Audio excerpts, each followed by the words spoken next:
मैं नादान उससे इतना प्यार कर बैठी थी कि मैं उसकी हर बात मान लेती थी। यहाँ तक कि उसके कहने पर मैं उससे अपने जिस्म की तस्वीरें भी शेयर कर चुकी थी। जब उसने मिलने का बोला तो मैंने शादी के बाद का कह दिया, तो उसने मुझे ब्लैकमेल करना शुरू कर दिया।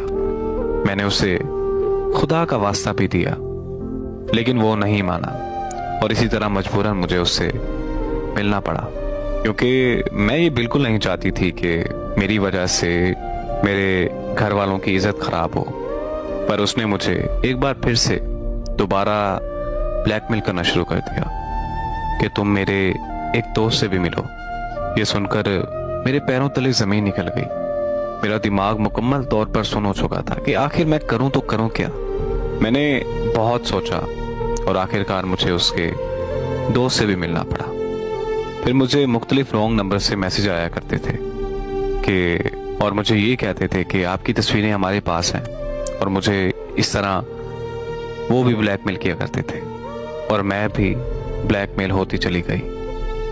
मुझे पता ही नहीं था कि मैं किस किस से मिलती जा रही थी। फिर एक लड़का मेरी जिंदगी में आया।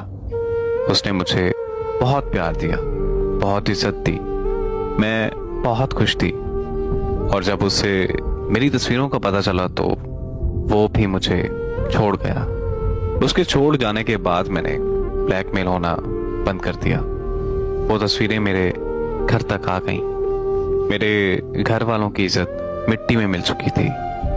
मेरे अब्बा अब बाहर नहीं निकलते, मैं भी बाहर नहीं जाती, क्योंकि लोग मुझे बुरी नज़रों से देखते हैं। मेरी एक गलती की वजह से मेरे घर वालों की सारी जिंदगी की इज्जत मिट्टी में मिल गई। अब मैं सारा दिन एक कमरे में बंद होकर रोती रहती हूँ और खुद को कोसती रहती हूँ कि मैंने आखिर इतनी बड़ी गलती क्यों की। अब मैं किसी से शादी करने का भी नहीं सोच सकती, क्योंकि ऐसी लड़की से कोई शादी नहीं करेगा